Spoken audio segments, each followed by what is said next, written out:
Bună dimineața! Astăzi vom pregăti la micul dejun mămăligă cu brânză. Am pregătit tot aici ca să nu pierdem prea mult timp.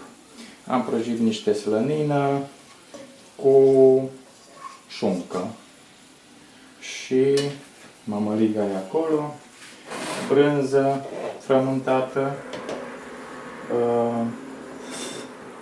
Ne putem apuca într-un vas de iena sau ceva ce puteți băga la cuptor.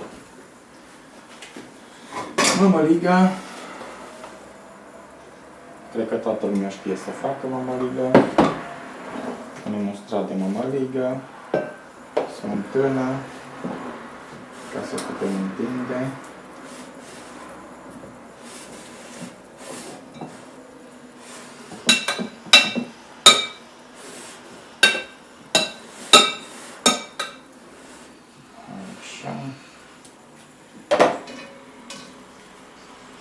În loc de slănină și șunca asta, eu am folosit șuncă că n-am altceva în casă.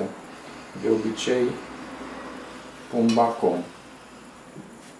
Un strat de brânză.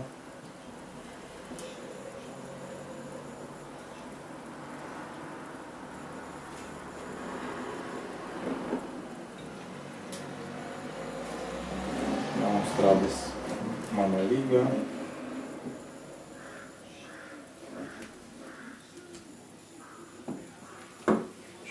Cu smântână.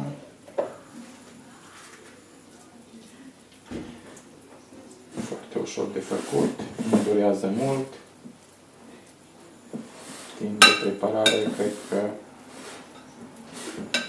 aproximativ 20 de minute.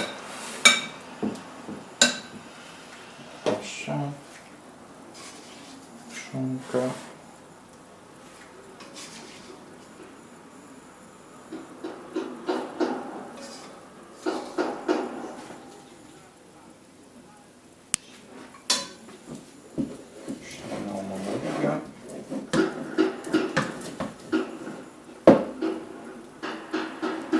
Mămăliga se face foarte simplu.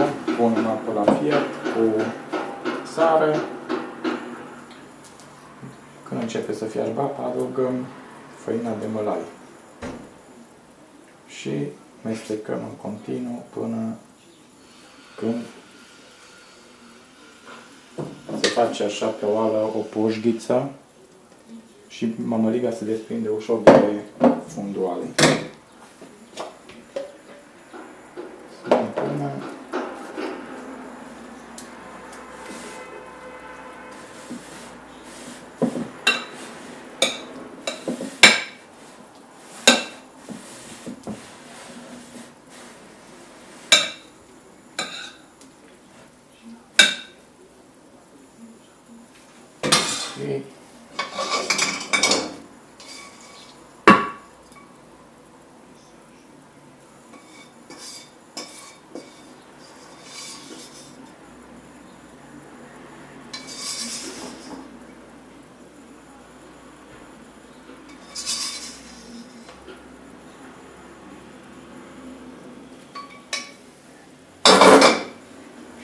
Și brânză din nou, după care o băgăm la cuptor 10-15 minute până ce, bineînțeles, în prealabil încălzim cuptorul. Se poate băga și la cuptorul cu microunde, dar mie nu prea îmi place cuptorul cu microunde. Până face o pușghiță brânza deasupra.